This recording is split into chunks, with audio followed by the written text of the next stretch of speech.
Selamat pagi anak-anak sekalian.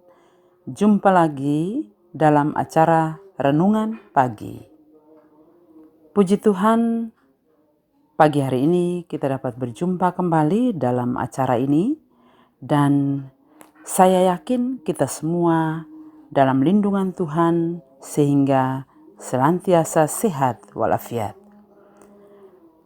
Untuk itu anak-anak, kita mempersiapkan diri untuk mengikuti renungan pagi hari ini, edisi Sabtu tanggal 19 September 2020.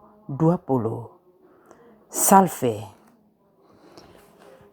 Mengawali renungan pagi hari ini, saya mengajak kita sekalian menyiapkan hati untuk mengundang Tuhan hadir di tengah kita dan dalam hati kita, sehingga firman-Nya yang akan kita dengar dan kita renungkan di pagi hari ini dapat kita hayati dalam kehidupan kita setiap hari.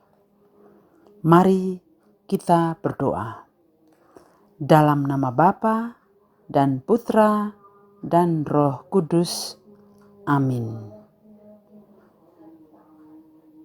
Ya Tuhan, Allah yang Maha Murah dan Maha Kasih, kembali kami mengucap syukur dan terima kasih atas segala rahmat penyelenggaraan-Mu dalam kehidupan kami. Teristimewa nafas kehidupan yang Tuhan berikan kepada kami hingga saat ini. Di pagi hari yang indah ini ya Tuhan, kami akan mendengar dan merenungkan firman-Mu yang adalah pelita bagi hidup kami. Kami mohon, utuslah Roh Kudus-Mu menerangi hati dan pikiran kami, agar kami dapat menghayati dan mengamalkan firman-Mu dalam hidup kami. Doa, harapan, dan permohonan ini ya Tuhan, kami sampaikan kepadamu dengan perantaraan Kristus Tuhan kami. Amin. Dalam nama Bapa dan Putra dan Roh Kudus. Amin. Nah, anak-anak sekalian, setelah kita mengawali renungan pagi hari ini dengan doa, maka selanjutnya saya mengajak anak-anak sekalian membuka kitab suci, yaitu Injil Lukas pasal 8 ayat 4 sampai 15. Sekali lagi, kita semua menyiapkan Injil Lukas pasal 8 ayat 4 sampai dengan 15. Mari kita siapkan hati untuk membaca firman Tuhan bersama-sama. Tuhan beserta kita sekarang dan selama-lamanya. Inilah Injil suci karangan Santo Lukas. Dimuliakanlah Tuhan. Banyak orang datang berbondong-bondong dari kota-kota sekitar kepada Yesus. Maka Yesus berkata dalam suatu perumpamaan, adalah seorang penabur keluar menaburkan benih. Waktu ia menabur, sebagian benih itu jatuh di pinggir jalan, lalu diinjak-injak orang dan dimakan burung-burung di udara sampai habis. Sebagian jatuh di tanah yang berbatu-batu dan tumbuh sebentar, lalu layu karena tidak mendapat air. Sebagian lagi jatuh di tengah semak duri, sehingga terhimpit sampai mati oleh semak-semak yang tumbuh bersama-sama. dan sebagian lagi jatuh di tanah yang baik, lalu tumbuh dan berbuah 100 kali lipat.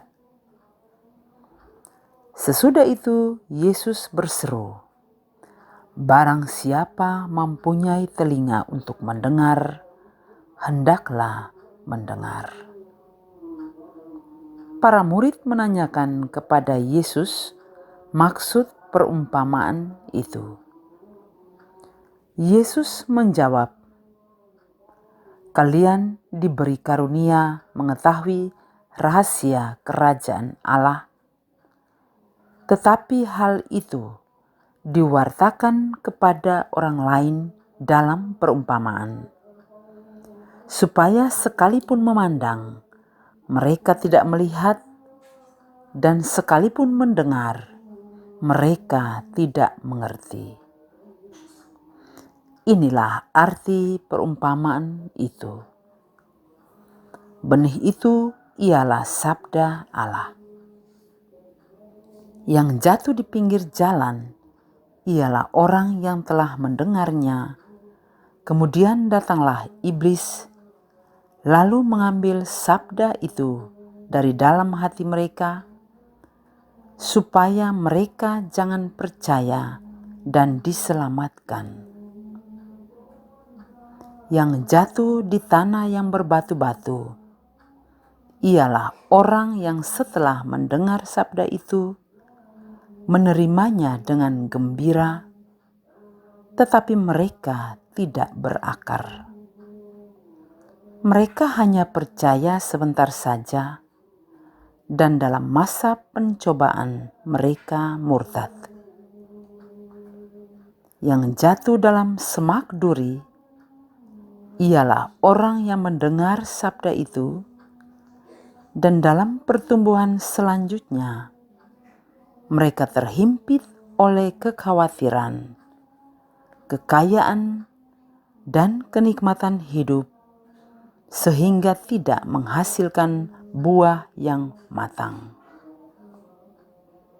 Yang jatuh di tanah yang baik ialah orang yang mendengar sabda itu dan menyimpannya dalam hati yang baik dan menghasilkan buah dalam ketekunan. Demikianlah sabda Tuhan. Terpujilah Kristus. Anak-anakku yang terkasih dalam Kristus, kita telah membaca bersama-sama Injil Lukas pasal 8 ayat 4 sampai 15.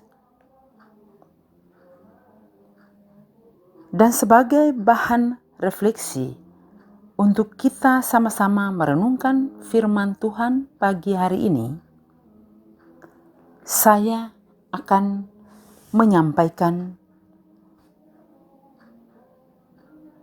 renungan singkat ini bagi kita yang mendengarkan firman Tuhan. Berdasarkan perumpamaan dalam Injil hari ini, kita bisa tahu ada 4 kondisi hati orang dalam menanggapi sabda Tuhan, yaitu kondisi hati seperti tanah di pinggir jalan, tanah yang berbatu-batu, tanah dalam timbunan semak belukar, dan tanah yang baik. Masing-masing kondisi hati ini sangat menentukan nasib benih sabda yang ditaburkan.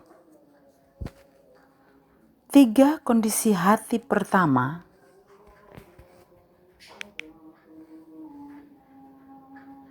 tidak mendukung pertumbuhan benih. Benih itu layu sebelum menghasilkan buah yang matang. Di zaman dewasa ini, sabda Allah ditaburkan di mana-mana. Kitab suci dan renungan-renungan indah bisa kita baca atau kita dapatkan dengan sangat mudah.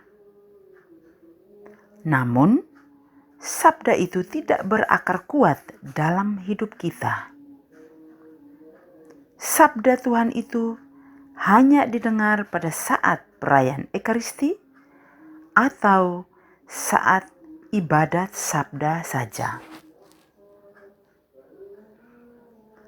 Meskipun demikian, masih ada harapan karena masih ada hati yang mendukung pertumbuhan benih seperti tanah yang baik.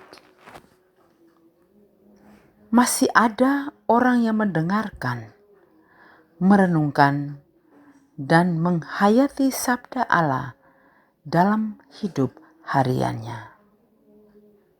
Maka benih sabda bertumbuh dan mengeluarkan buah berlimpah lewat sikap saling mencintai, saling mengasihi, jujur, dan juga mau menolong sesama.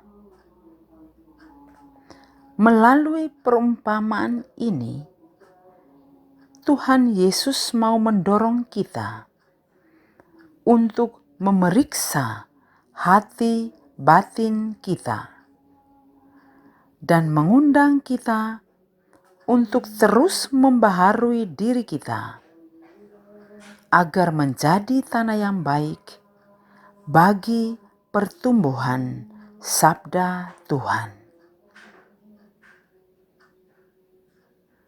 Inilah renungan singkat yang membantu kita untuk mendalami firman Tuhan di pagi hari ini. Selanjutnya, 2 pertanyaan refleksi untuk kita renungkan sepanjang minggu ini. Yang pertama, apakah benih sabda Allah sungguh bertumbuh dan berbuah dalam hidup saya? Pertanyaan refleksi kedua, apa yang perlu saya lakukan agar hati saya menjadi tanah yang baik bagi tumbuhnya sabda Tuhan? Anak-anak yang terkasih, demikian pertanyaan refleksi untuk kita sekalian dapat merenungkan dalam kehidupan kita. Sebagai persiapan kita, hari Senin anak-anak akan mengikuti ujian mid semester pertama dalam semester ganjil ini. Semoga anak-anakku, kalian mampu mempersiapkan diri dengan baik. Tetap jaga kesehatan agar tetap sehat, sehingga hari Senin nanti anak-anak dapat mengikuti ujian mid semester dengan baik. Dan tentu anak-anak harus banyak membaca, harus belajar agar hasil yang diperoleh nanti boleh mencapai ketuntasan.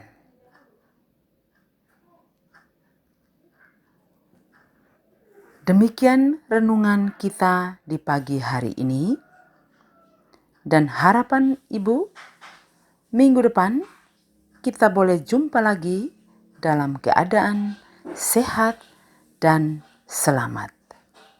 Mari kita mengakhiri renungan kita dengan berdoa bersama. Dalam nama Bapa dan Putra dan Roh Kudus. Amin. Syukur dan terima kasih kami haturkan ke hadapan hadirat-Mu, ya Allah Bapa yang Maha Murah dan Maha Kasih. Karena atas rahmat kasih-Mu, Engkau telah mengutus Roh Kudus-Mu menerangi hati, budi, dan pikiran kami, agar kami membuka diri merenungkan firman-Mu di pagi hari ini. Tanamkanlah firman-Mu ke dalam hati kami, agar kami mampu menjadi lahan yang baik untuk pertumbuhan dan perkembangan firman-Mu dalam kehidupan kami, serta mampu mewartakannya bagi sesama kami. Kami mohon kepadamu ya Tuhan, berkatilah kami semua, teristimewa anak-anak kami, agar mereka dapat mempersiapkan diri dengan baik untuk mengikuti ujian mid semester pertama yang akan dimulai hari Senin nanti. Tuhan Bapa yang Maha Murah, kami juga berdoa bagi orang tua, sanak saudara, para guru, teman kami, dan semua orang yang telah berjasa dalam kehidupan kami. Semoga mereka pun Kau anugerahi rahmat kesehatan jiwa dan raga. Kau lindungi kami semua dari mara bahaya yang sedang merajalela di dunia ini. Tuhan, kami mohon dengan kuat kuasa-Mu, biarlah COVID-19 ini cepat berlalu dari kehidupan kami, dan kami semua dalam lindungan kasih-Mu sehat senantiasa. Nama-Mu ya Bapa kami puji hari ini dan sepanjang segala masa. Amin. Dalam nama Bapa dan Putra dan Roh Kudus. Amin. Selamat siang. Salve.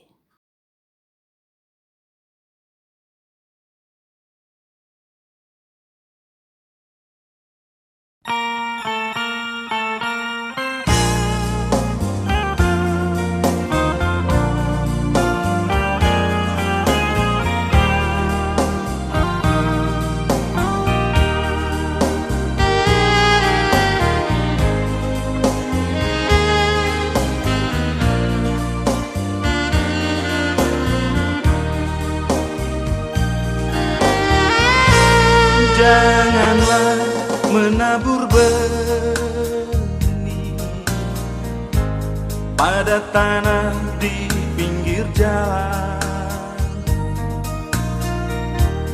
karena akan datanglah burung-burung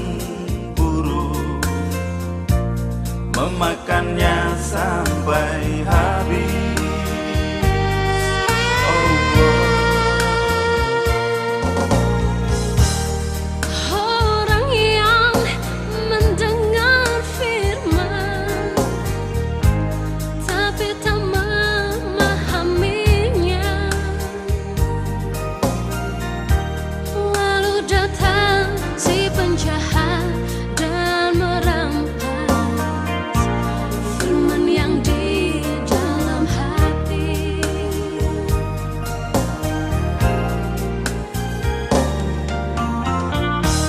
Janganlah menabur benih di tanah yang berbatuan. Benih itu tumbuh namun layu lagi, karena tak panjang akarnya.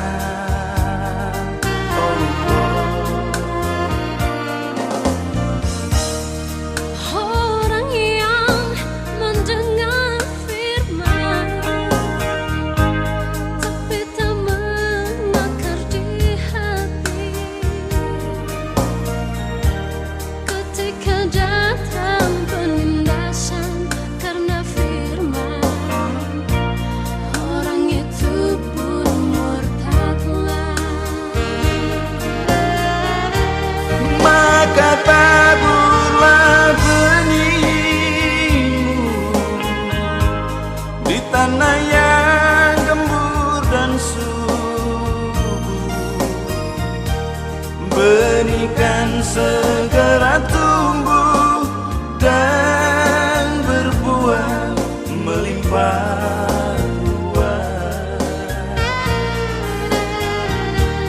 Begitupun firman Tuhan, dengarlah dengan hati dan jiwa, nyatakan dalam hidupmu, maka firman Tuhan mekar dan berbuah.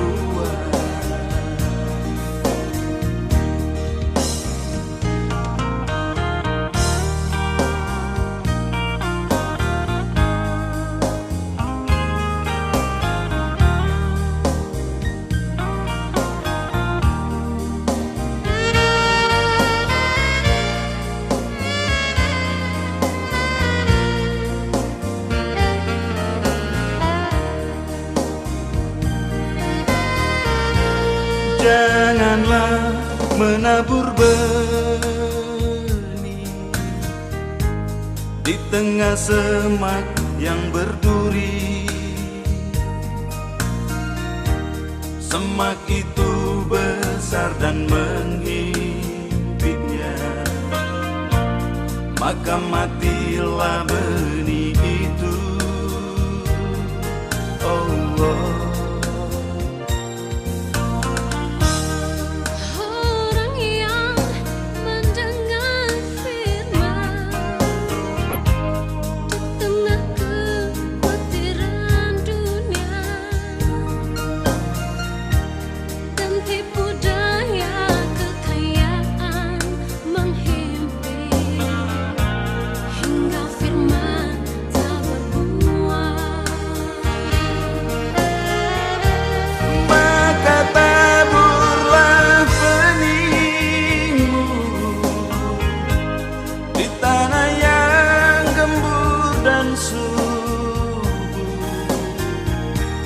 Benihkan